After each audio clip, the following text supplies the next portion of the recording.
All right, welcome to the show. Welcome to Ruthless Obsession. I'm your host, Kevin. These two beautiful gents above me here in the Zoom are Scotty and Andrew. Hi, guys. All right, Nailed it. huge day today. Yeah, you nailed it. You were muted. We just talked off air before we started. We talked about muting and how we wouldn't see a mute sign for him. And then he was muted when he said hi. So, huge sports week. Okay, it is the first full week of April. Big week, guys. So for this show, we're going to get right into it. We're going to first talk about the latest news in the NFL, little Sam Darnold, if anybody actually cares about him, and then it's straight into Masters coverage and WrestleMania this weekend. So it's a huge week for all of us. So let's get right into it. A day or two ago, a couple days ago, it was announced that Sam Darnold was traded from the Jets to the Carolina Panthers. Darnold, who was the third overall pick in 2018, was traded to Carolina for a sixth-round pick this year, and then a second round and a fourth-round pick next year. So I'll kind of give you guys my thoughts. We've talked a lot about lately the NFL draft, all the quarterback stuff going on. Obviously, Trevor Lawrence is going to presumably going to be the number one overall pick. Although I have a little bit of a theory about that with some of the Justin Fields stuff going on. But we've talked a lot about that. But this pretty much signals to everyone that the Jets are going quarterback at number two. So with the 49ers at number three, it's very possible we're going to go quarterback, and then we'll see what the Falcons do. So my initial take on this was, nobody really was surprised. I wasn't surprised. People have not in New York haven't really been sure about Sam Darnold anyway. He's had some flashes of being good, but then he had some injuries. He had mono for a few weeks, I think, in his first or second season. Who gets mono? I don't know. Poor guy. Yeah, as a Browns fan, there was a short period of time where I was in love with Sam Darnold because I was in love with all of the quarterbacks in that draft class. I've since moved off of that. I kind of think he's just another guy, but maybe he could do something in Carolina. What I like about this situation, and this is a little bit of a different angle on it, is the new GM, Joe Douglas, been in football a long time. Obviously, to be a GM, you kind of need to. A GM, you kind of need to. He comes from Philly. He was with Philly from 2016 to 2019, part of their Super Bowl run. Um, I like. He's made some comments about the Darnold trade, and he said that if they weren't in the number two overall spot, they would have felt fine going into the season with Sam Darnold. And I like the candor. I believe that. Joe Douglas doesn't come, I don't know anything about the actual guy, but from everything I've read about him, he seems like a straight shooter. And I like that he is saying that. Maybe he's saying that because he actually likes Sam as a person and wishes him well, but doesn't think he's a good football player. Who knows? If he was that good, they would have kept him. But I think this is a huge move for the Jets, even though it's the Jets and there's not a whole lot of hope there. Scotty, what do you think? Okay, so of course the GM is going to say that yeah, I felt really good about going into the season with Sam Darnold as our quarterback because number one, he needed to make sure the trade value was high on this guy so they can get the most out of him. But that's of course that's what coaches and GMs do. I mean, I'm sure that the Bears are super pumped about having Andy Dalton as their quarterback this year, but that doesn't mean they actually really are that excited. So I don't really buy that. I think that this probably is, just the worst thing that could happen for Justin Fields. I think because if the Jets actually did feel good about Sam Darnold, they would absolutely trade down from that spot and get a lot more in terms of value of picks and other players. They have a huge opportunity to really bolster that roster, which has holes everywhere. So this just shows how down they are on Sam Darnold, that they know that they need to get a quarterback for the future, and that's why they're keeping that number two spot. And it's unfortunate that Justin Fields is probably going to end up there because he would be much better in a whole lot of other places. So I think that kind of encapsulates my thoughts. I don't know. I mean, I think it would be the most Jets thing in the world to go Trey Lance or Zach Wilson, some of these guys that have just caught a lot of buzz in the last couple of months, and leave 49ers to take Fields is going to be awesome. But I don't know. It's I mean, possible, but I guess the problem is that I'm still not sure that I am really sold on on Justin Fields as going to be like an amazing franchise quarterback.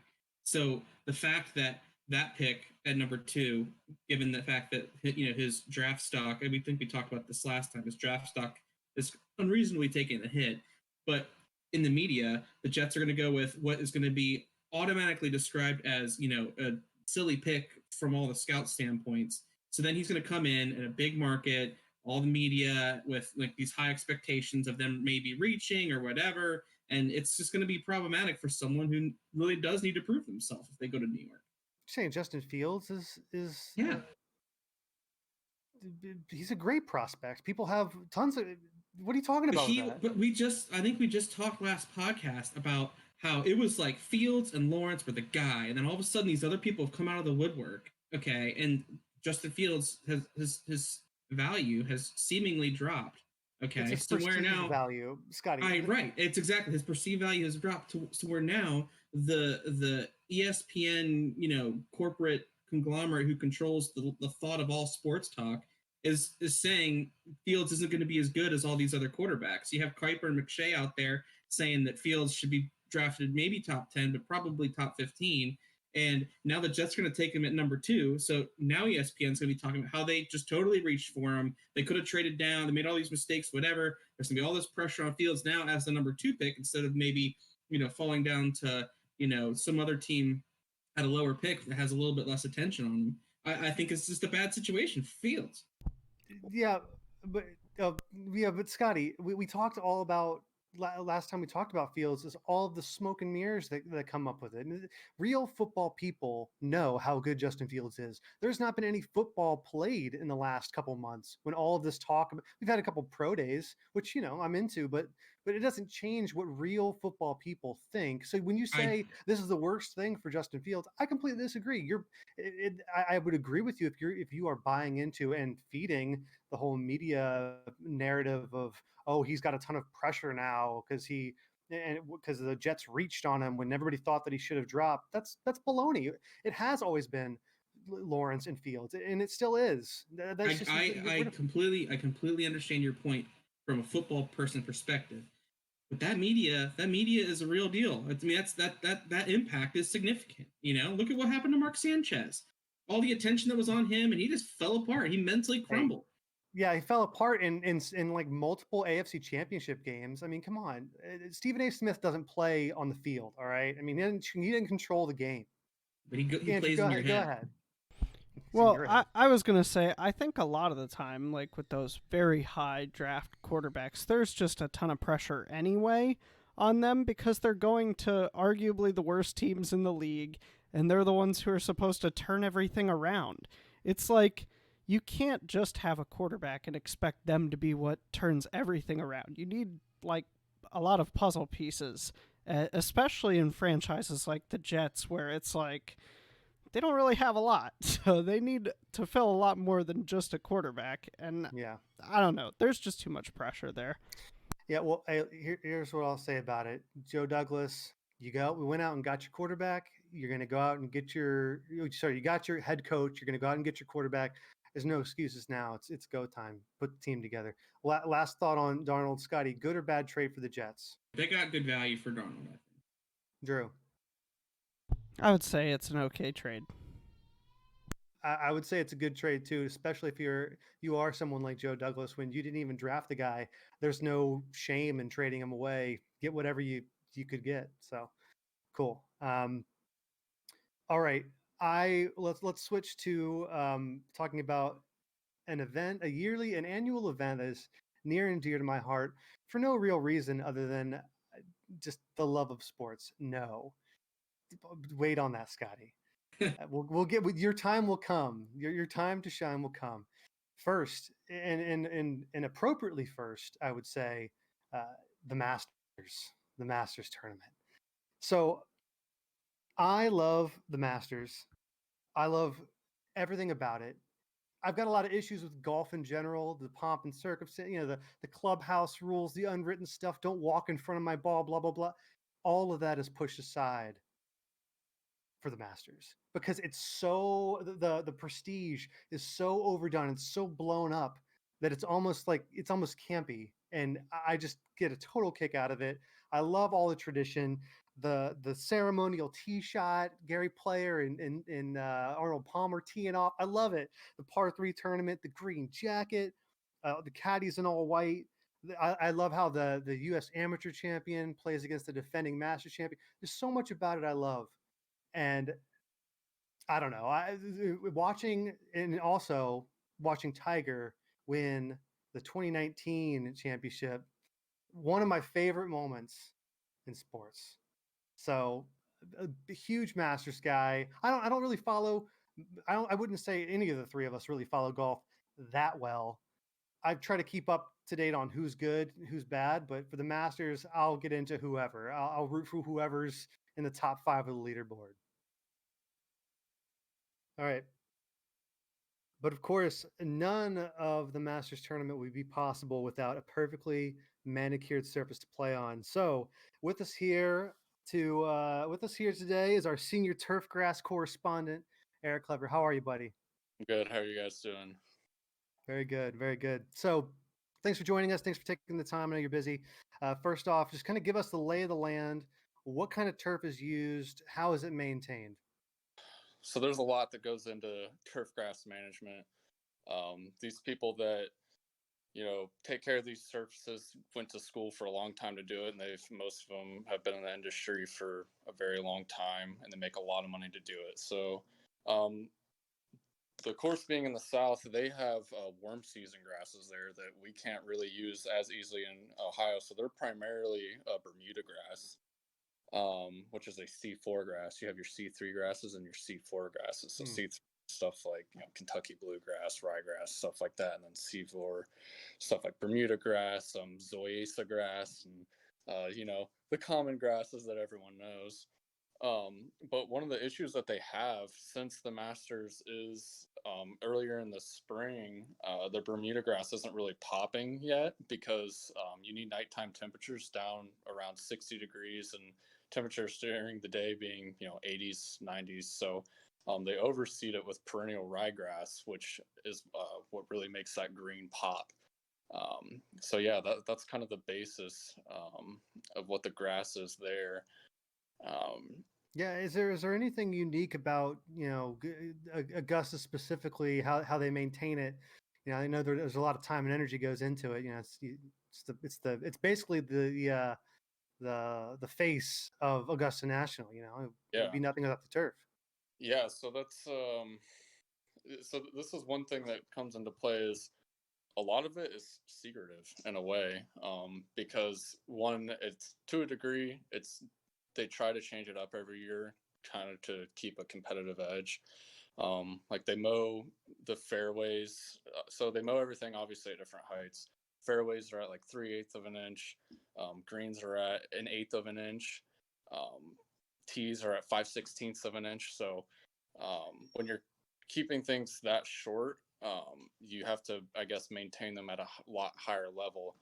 So that's where things will come into play with speed of the greens and stuff like that. That people, you'll hear the broadcasters talk about, the greens are really fast today and stuff like that. So each course they'll have different ratings, and even hole to hole it'll change, and even day to day. I mean, it can change based off of weather, what's going on out there. Yeah. What specifically is different about Augusta than other courses on the tour that the players might experience this weekend? It depends. Like one day one is their mowing pattern there. They do mow from the green to the tee, so you're basically pushing the grass. So whenever you look at grass and you see like those fancy yards that have the lines in them, that's created by a roller that's on a mower. So it just lays the grass in a certain direction. So by them mowing that certain direction, it's pushing the leaf blade over a certain way. So when the ball hits that surface, it's going to react differently than if it was, a diagonal pattern or a cross pattern. And, so within that, courses can change it up, and it will affect how the ball rolls a lot. Yeah. Oh, great. What should we be looking for this weekend? What should we be on the lookout for in terms of turf conditions? Well, obviously weather. I mean that. Oh yeah, wow, yeah. I totally forgot about the weather. That's going to affect green speed and everything else.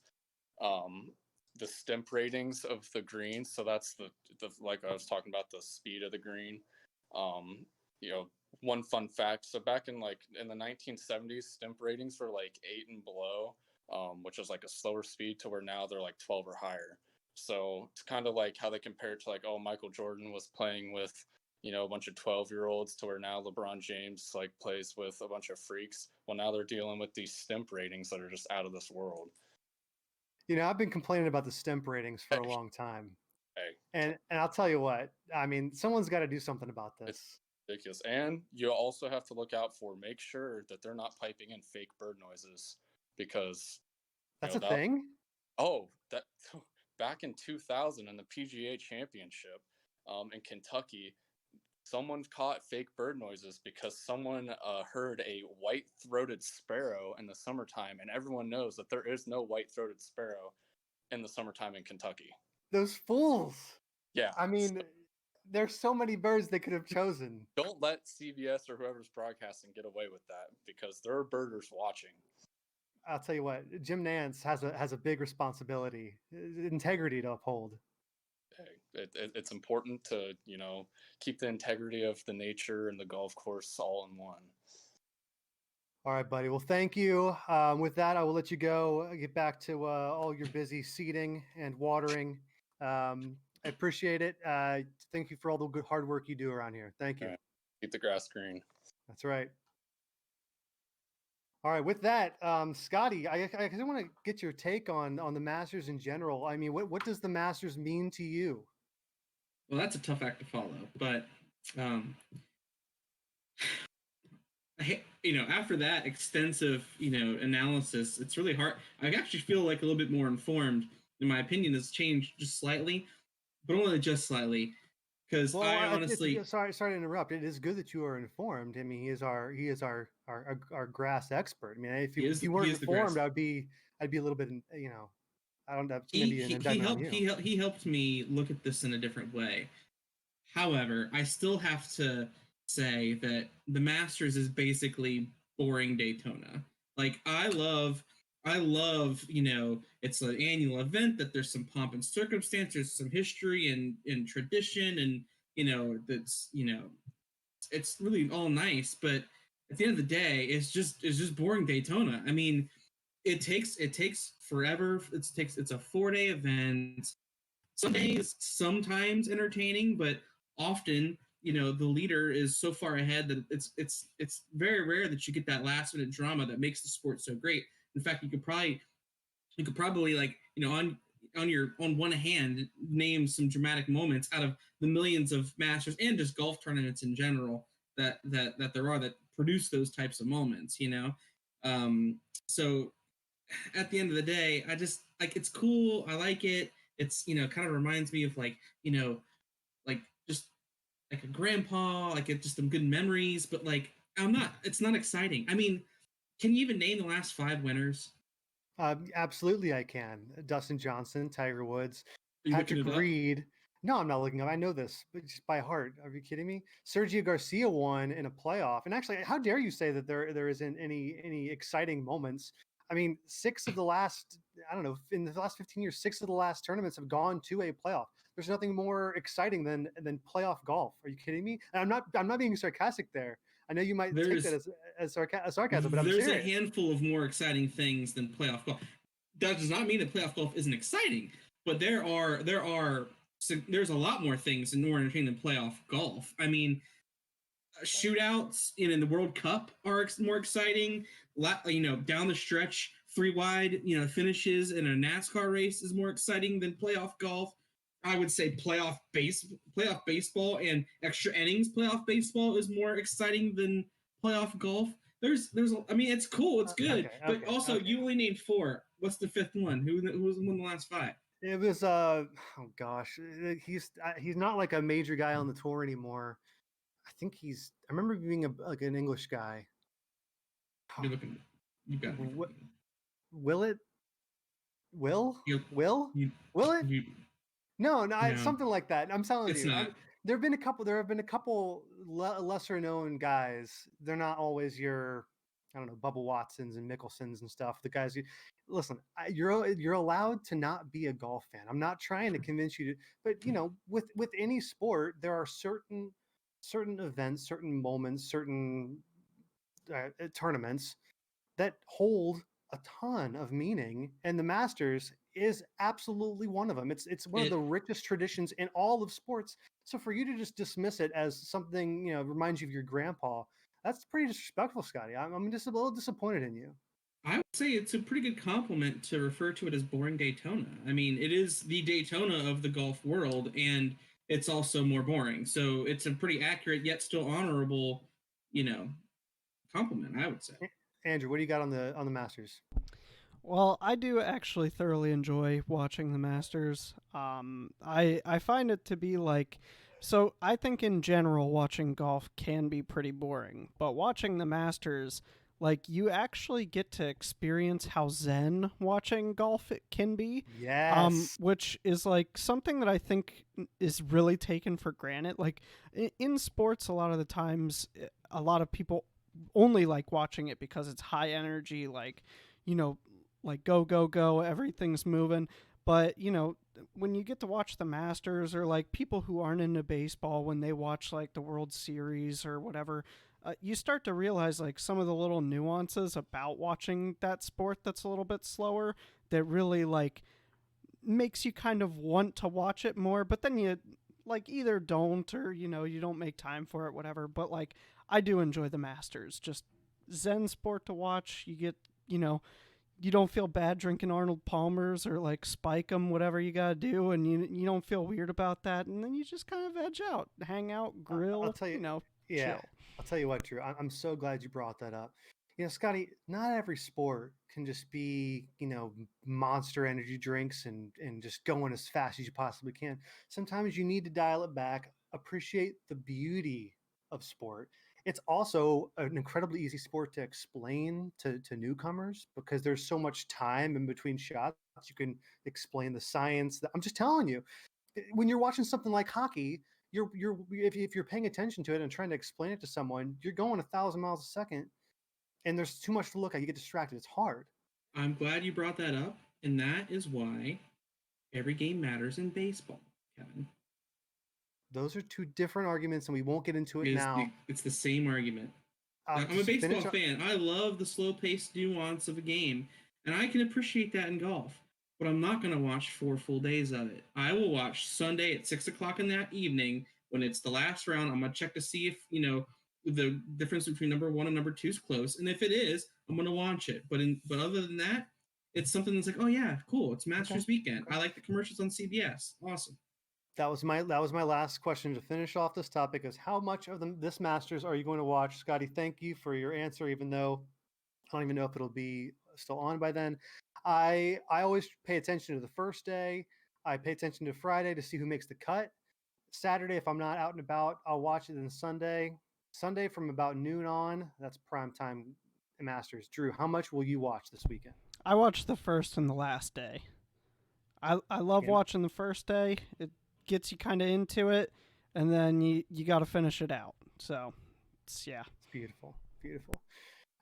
Speaking of sports energy drinks, Kyle's going as fast as you can. WrestleMania is this weekend. All right, so that's a little bit of context for the listeners, viewers out there. In abundance, you're all out there waiting bated breath with what I'm about to say. We grew up watching wrestling. Okay, we come from the attitude era, the ruthless aggression era. Thank you very much. We wrestled in our backyard. Having 3 siblings, 4 boys. We wrestle all the time. So Andrew kind of looks like a wrestler right now. I'm kind of loving that. So we come from all of our knowledge, our background, the people we like, the characters we vibe with. They all stem from that era, the early 2000s, late 90s vibe. Scotty, thank you. I just wanted to thank you for being the one of us who has maintained some viewership. There might have been a gap here or there, but you absolutely know the most in terms of current events in the WWE realm. So I will be leaning on you, to inform us of what to expect, what to look for. I can rattle off some matches here. We can go match by match. How would you like to do this? But first, let me just say I feel obligated to preface this that I've not been a super huge fan since the 90s. With don't COVID be ashamed. Don't be ashamed. I understand, but with COVID and quarantine, it has allowed me to, especially that 9 month or however long it was span without any live sports. There was a hole in me because I love sports so much. That brought me back to my roots, so to speak. It brought me back to what really got me into just wrestling, like wrestling in high school. Sports and sports entertainment is a key hobby of mine, and so wrestling and WrestleMania has brought me back to that. So yes, I am a little bit more knowledgeable now. I kind of follow it, and so because of that, I think I can speak to some. So I think going match by match, Kev, would be a good thing. That's great. I also just to give us some context. So, last year COVID turned everything upside down. WWE was one of the few, along with UFC, which we're not quite there yet. But WWE pushed on. They had their event, no fans, no anything. And I gotta say, I appreciate them trying. But last April, when it was all so new, it was rough. I watched both nights. They've split WrestleMania into two nights, one on Saturday, one on Sunday, where it all used to be just one live pay-per-view event. Last year was very rough. I mean, it was one of the first times people saw it without fans, so there was a huge adjustment, and a lot of it wasn't enjoyable for me. Just not having that crowd noise, that excitement, that energy, the Rock's music comes on, boom, and everybody goes nuts. That wasn't there. So this year, I mean, Scotty, maybe, I don't know the details. Maybe you can tell us what the setup's going to be like for this WrestleMania. So this WrestleMania is actually going to be pretty exciting because since COVID started last March, as Kevin just said, they haven't had any fans at all. And then I think it was back in August or so they introduced the Thunderdome, which they pumped in fake crowd noise. They have the Zoom of the fans.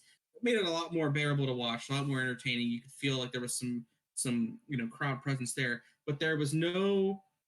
And this is the thing that made WWE and all of professional wrestling so popular. There was no live crowds where the wrestlers can get the live feeding off the crowd, where they can, the crowd can actually let you know what they really think about the match that they're watching at the moment. That it's all been, just kind of produced by WWE. So the crowd noise has been, you've been cheering for the faces, you've been booing for the heels, but that doesn't always happen with live shows. So for WrestleMania, they're obviously been very excited to announce that they are doing it in front of, I think, 22,000 fans in Raymond James Stadium, home of the Super Bowl champion Tampa Bay Buccaneers. So this is going to be the first live event that has been done for 2 nights in a year. Okay, so we won't go through every single match, but I'll touch on the main matches, the main events, and then you just let me know if there's anything else that keep your eye out for. It could be good. So the main event, I'll give you a little bit of my opinion on this. I believe it's the main event. I don't know what order things will be in, and again, it's split in 2 different nights. But this year's Royal Rumble winner, Edge, facing Roman Reigns and Daniel Bryan in a triple threat match. I'm rooting for Edge, obviously. I've never really liked Daniel Bryan. I've got to tell you, it feels like a bit of a slight to have the Royal Rumble winner in a triple threat match. I mean, come on. It's a shot. What the hell did Daniel Bryan do to deserve this? I mean, come on, Scotty. Talk to me here. So this, ironically, is very, very similar to, I think it was 2014 when Daniel Bryan won his first WWE title, when Batista won the Royal Rumble that year. When he came back after being in Guardians of the Galaxy, becoming a big Hollywood star, he came back to wrestling. He won the Royal Rumble. Everyone was anticipating that he was going to make a title run. He's going to have a short reign, build his brand. But the fans didn't want that at the time. The fans wanted Daniel Bryan. The fans wanted him to be champion. And so most people think that the crowd and the live audience alone made Daniel Bryan work his way into the championship storyline and ultimately win that year. Many people are making those comparisons this year because Daniel Bryan is a little bit older now. This is probably his last stint. He's now a new father. So people want this to be a last championship run for Daniel Bryan. However, here is why I think that is the wrong take, and that's not going to happen. What this did was unleash Edge to be the person that he is, because Edge is not that good and effective as this babyface. I returned from an injury after 10 years. Like, it's a good story. It's a great story, but that's not a good character for Edge. Edge should be a deranged freak heel, right? Just someone who goes nuts, who is loose cannon. And what has happened through the storyline in recent weeks, and why this is such a fun build-up to WrestleMania, is that Edge has turned into that again because he feels slighted. He feels that this should be his match against Roman Reigns. And so he now is against both. And they've generated some really good heat for this match to be exciting. The other the real big storyline that, a lot of fans aren't really talking about, Roman Reigns since SummerSlam, when he made his return, has been a beast, but he's also kind of like, with a few feuds, just kind of scraped away. So it's actually going to be a really exciting main event. It is the main event Sunday night instead of the Saturday night main event. So I'm looking forward to it. I think it's going to be great. I think that all three should be in here in this match, and I think WWE did a really good job of inserting someone in a way that makes a lot of sense, but also really unleashes Edge to be the rated R superstar that he always was. We all remember Edge from back in the day. He's been around a long time. When you said like his last run for Daniel Bryan, I'm like, this is Edge's last. He came back from a serious back injury. He was gone for a long time, but I, the thing I like so much about wrestling is it's a soap opera. It's a soap opera with muscular athletes. I mean, that's all it really is. I mean, Edge has been around such a long time. I remember him when he was running around with Brood and like the old Undertaker. You remember Gangrel and Christian and stuff? Crazy. But you mentioned the other main event, Bobby Lashley and Drew McIntyre. And I got to say, Bobby Lashley, I was texting you, Scotty. I don't know when it was, but it was a match. It was the night Bobby Lashley lost the U.S. title. And I text you, I'm like, you know what? Bobby Lashley has always been just like the U.S. champion. Nothing else. Like, he's been around for a long time, like 10, 15 years. Why should I be excited about Bobby Lashley and Drew McIntyre? You should be excited for a few reasons. The first thing that I'll say, and they have done a masterful job with Lashley's character over the course of the last year, because if you look back a year before he won the WWE Championship, he was getting in a fight with Rusev about Lana and like this whole Lana marrying storyline, which I think was just silly. And now he's main eventing WrestleMania in the course of a year, and they've done that by actually giving him a push and promoting him as this beast. And throughout the course of this past year, as he helped build the Hurt business as the chief Hurt officer, or CHO, with MVP, they have actually built him up to be this monster, like a Brock Lesnar, who has not been beaten, has not even been close to being beaten. So the traditional monster heel now as champion going in to WrestleMania, hopefully giving Drew McIntyre that opportunity to get his WrestleMania championship moment in front of live crowds that he didn't have last year because of all. Oh, jeez. Yeah, I think that's one of the reasons I don't like Drew McIntyre, is because he beat Lesnar last year in like a 30-second match at WrestleMania, and no fans. And I didn't even. I don't know. I'm not. I watched the pay-per-views. I watched the Royal Rumbles. I watched Drew McIntyre as a guy. I know it's about the story. I just kind of said it was about the story, but as a guy, I don't care about Drew. So Drew, they've done a really good job with Drew this year, and not you, Drew. Sorry. Yeah, not you, Drew. Sorry. But yeah, they've really done a good job of building up his character, showing his dominance. He has great promos.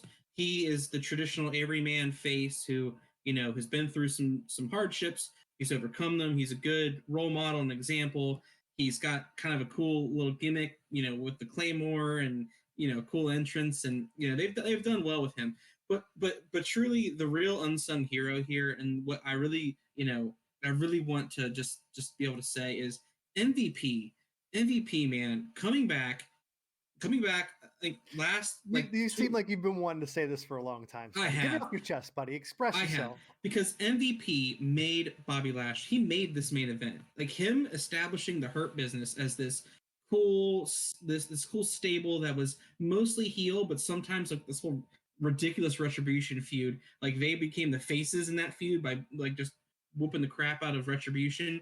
He on the mic and he in the ring and he with Bobby Lashley and Cedric Alexander, Shelton Benjamin, they made Raw this last year. They were the only entertaining thing on Raw. And so I'm really glad that WWE kind of, put them in the main event, but I'm also very sad that over the last 2 weeks they're clearly breaking them up, and they are, MVP might not even be on the show. Maybe he had a 1-year deal, I'm not even sure, but I just want to I think that anyone that watches this in the entire wrestling world should pay their respects to MVP for making this last year on Monday nights more bearable than they ever would have been.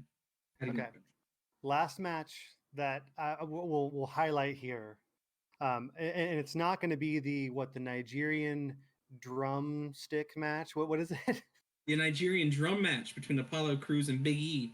Yes, of course. The WWE they do this every once in a while. I remember a while ago with the great Khali, who just was inducted to the Hall of Fame, the WWE Hall of Fame. They had a Punjab prison match, which I don't know if that's PC. I don't even know what it means, but they had it, and I don't know. I don't really remember watching it. But the one match I am excited for is The Fiend versus Randy Orton, because I'll tell you what, Randy Orton is one of those old school wrestlers. Not old school. He's not like the Hulk Hogan or anything like that, but old school guys that was there 20 years ago, and he wrestles like he's a great in-ring talent. He sells every single move, every single hit he takes.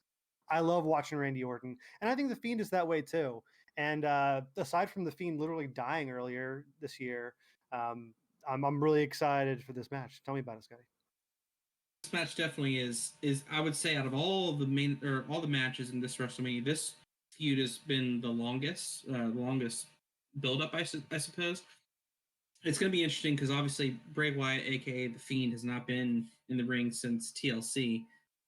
So it'll be cool. The only problem that I have with their build up right now is, he came back at the last WrestleMania Fastlane. He like broke out of the ring and he looked all melted because he was lit on fire, and it was really cool. They have done very little since then, which is about a month ago, to build up to this match. In fact, the go home episode of Raw on Monday, neither Randy Orton, Alexa Bliss, or The Fiend were even on the entire episode, and that's the lead-in episode to WrestleMania. So I think they did a good job of telling the story to get to this point, but I really wish there was a little bit more, going into the event. It still should be pretty interesting, though, and hopefully we'll get some, finality to the feud. What Bray Wyatt does after this, I have no idea, but he can't go around walking around like this melted monster forever. It just, it's not going to live long term, but we'll see. Drew, what do you got on WrestleMania? Well, I've always liked WrestleMania a lot. The one thing that I especially like about WrestleMania is when they do like the WWE Hall of Fame stuff. Like that's usually when they have, just random entrances, and this year I know touches home with a lot of us because RVD, Rob Van Dam, is in the Hall of Fame now. Not only that, but we also have Kane going in. And because of COVID, they're also doing the 2020 Hall of Fame this year as well. So that's like JBL, guys like that. But I always get hyped up because the random like celebrity that gets inducted as well, like each year. And I believe this year is Ozzy Osbourne, which is hilarious and awesome. So I am, definitely excited to see, that kind of stuff, the Hall of Fame, and then just like watching some of the matches because, dude, yeah, Eric Bischoff. I'll tell you what, Eric Bischoff, and I've gone back and watched some of those like late '90s WCW, the whole Monday Night Wars and everything. Eric Bischoff is awesome. Eric Bischoff and Paul Heyman are like, they're not unsung heroes. He just made the Hall of Fame. Paul Heyman will too. But those guys, I mean, those are titans of the wrestling industry, just like Vince McMahon is. Those guys were incredible. Completely agree, especially storytellers and hype builders. They had a very good on-ring, performance and persona too. But yeah, Paul Heyman, Eric Bischoff, Vince McMahon, that made that era so great. Yeah, I mean, and it just think about how difficult it must be to be a storyteller, a producer, and also a performer all at the same time. Like I can barely, tie my shoes. I can tie my shoes okay. Okay, I was gonna ask you guys, but I didn't prepare you guys for this. But let's just see what happens here. Scotty, give me your fantasy WrestleMania match. Fantasy, like of all time, anyone of all time, preferably nobody wrestling now, old guys. Okay. Oh no, sorry. Okay, I'm changing this. Andrew, don't edit this because it shows my incompetence, and that's okay. I want one guy from now. I'm going to ask you too, Drew. One guy from or girl, one superstar from now, and one from the past in a fantasy WrestleMania main event. From now, one guy from the past.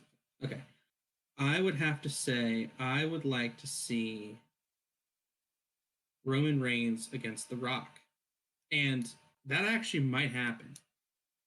But in their primes. What are you doing to me, Scotty? Well, but that's not going to happen because The Rock arguably is in his prime, but not in wrestling. No, I bet you if The Rock stepped into the ring right now, he'd be fantastic. He would be absolutely be fantastic. He'd be fantastic. The guy looks more jacked than he did 20 years ago.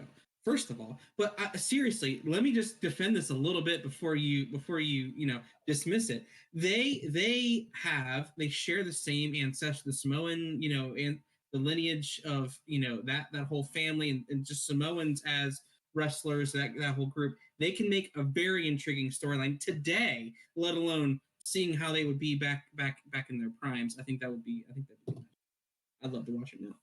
Drew, you got one? Yeah, I would love to see Stone Cold kick the shit out of Roman Reigns. Just absolutely unleash. I hate Roman Reigns so much, and I've never liked his character, what they've done with him. There was the whole, make Roman strong, even when everybody didn't like him. They would just pump up fake noise in there to, make it look like he was the... I just can't stand Roman Reigns, and what better way for, I would like to see Stone Cold end his career at WrestleMania. Would be awesome. Take Roman Reigns out for good. He never comes back after the Stone Cold match. That would be great. That's great. That's all I had. I didn't prepare past this point of the show. Can I just give a little bit more? Can I just talk a little bit more about the unsung heroes in WrestleMania this year? Because there are some matches that I'm intrigued about that I would like to kind of bring up, or at least talk about my hopes. Just to be very quick, I promise. He's like, I spent hours preparing. I pushed all of my work off today just to No. Gotta give me a couple more. Give me 30 to 60 seconds. I'll hit you with some quick stuff. Okay, so obviously we didn't even touch on the women's division, which is really intriguing and stuff that I really enjoy about what modern WWE has to offer, because I really like the storylines and the matches. Okay, so Bianca Belair, I want her to definitely beat Sasha Banks. I think she has been just a really nice addition to SmackDown. She's entertaining. I would love it if they would incorporate her with the Street Profits, since she's married to Montez Ford, which is one member of the Street Profits. It'd be cool if they had kind of a like a mixed stable going. Would be kind of cool. Really want her to beat Sasha Banks. Asuka and Rhea Ripley is just so tragically underhyped, because Asuka is one of the best women wrestlers today, and Rhea Ripley is one of the best up and coming wrestlers. So the fact that they have a match at WrestleMania for the Raw Women's Championship is really cool.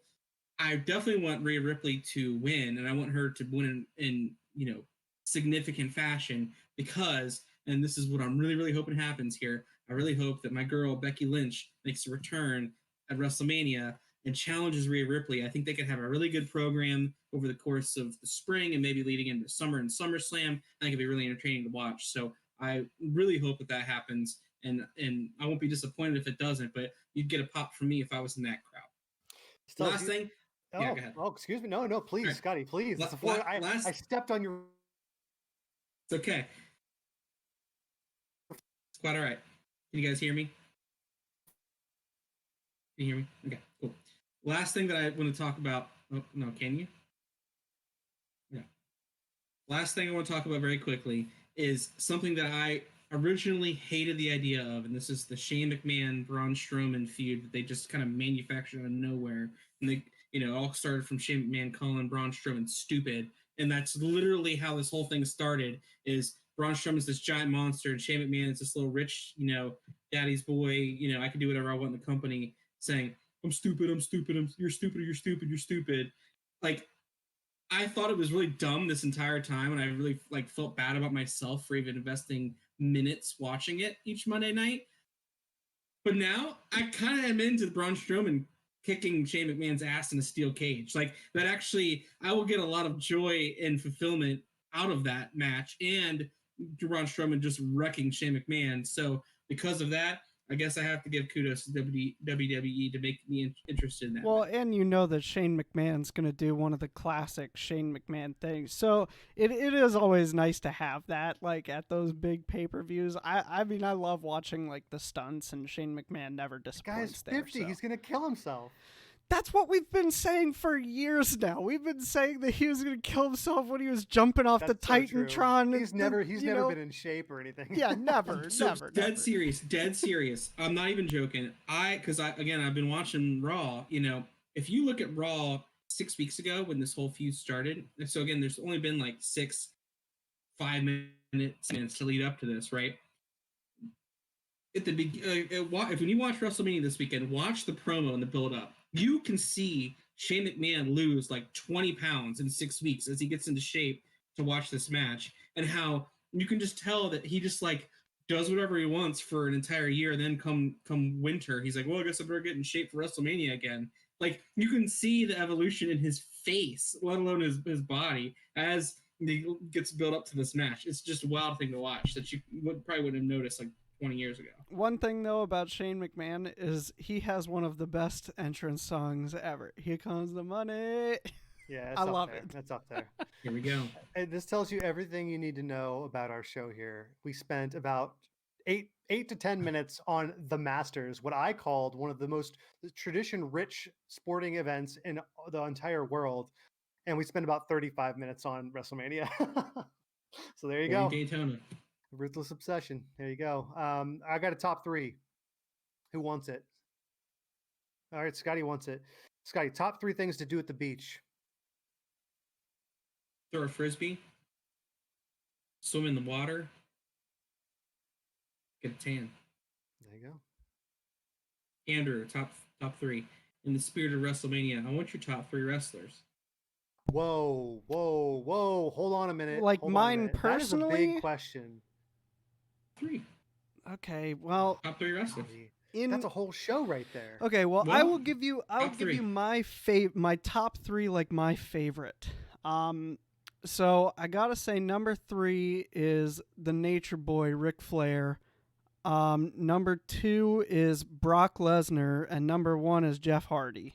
Those are my top 3. Yeah. Kevin, gosh, that actually threw me. I had a good one. Top 3 whiskeys. Tullamore Dew. Makers. Oh, jeez. Bourbon count? Bourbon whiskey. Oh, well, Buffalo Trace. Oh, that changes my whole list, but I'll say Buffalo Trace. But I like so many of them. All right. Good show. That was a show. This is a meaty show, wouldn't you say? It's got some girth. I'll cut All that. Right. So, no. That stays in. That's in. No. Oh, that's in. We can't end. All right. That. Oh, no. The meaty, girthy show. Till next time. All right. So if you've listened this far, you must, for some reason, like what you've heard. So Given that, please remember to like and subscribe to our YouTube channel. Make sure to follow us on Twitter at ObsessionCast for all future episode updates and whatever else we might post, sports related or otherwise. Thanks for watching.